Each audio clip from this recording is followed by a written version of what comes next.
Satuan Polisi Lalu Lintas Satlantas Polres Aceh Besar mengamankan 15 kendaraan roda 2 milik para remaja yang digunakan untuk balap liar di Jalan Pintu Tol Kota Janto pada Minggu 26 Maret 2023 sekira pukul 2 dini hari.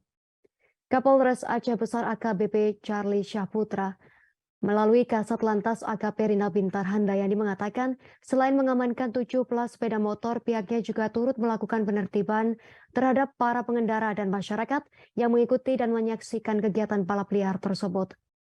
Hal itu dilakukan sebagai upaya untuk mencegah terjadinya laka lantas di Wilkum Polres Aceh Besar.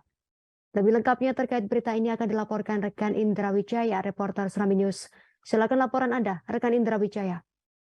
Baik, terima kasih rekan Yustina. Selantas Polres Aceh Besar telah melakukan pengamanan terhadap 17 kendaraan yang diduga melakukan aksi balap liar di kawasan, tepatnya di depan pintu tol Janto, ibu kota Janto pada Minggu dini hari kemarin. Penertiban 17 kendaraan sepeda motor itu dilakukan lantaran diduga kendaraan sepeda motor itu digunakan para remaja untuk melakukan aksi balap liar di kawasan tersebut. Nah, informasi terkait keberadaan para remaja itu sendiri diketahui setelah adanya laporan dari masyarakat sekitar terkait adanya dugaan aksi balap liar yang dilakukan oleh para remaja. Saat ini sendiri pihak dari kepolisian sudah mengamankan 17 kendaraan, juga sudah melakukan penertiban terhadap para remaja dan masyarakat yang menyaksikan aksi balap liar tersebut.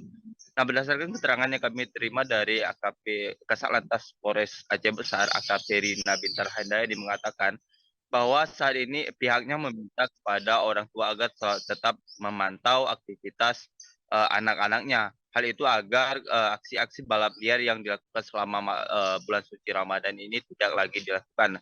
Selain itu, ia meminta juga kepada masyarakat sekitar jika menemukan aksi serupa agar segera melaporkan ke petugas keamanan terdekat. Demikian rekan Justina.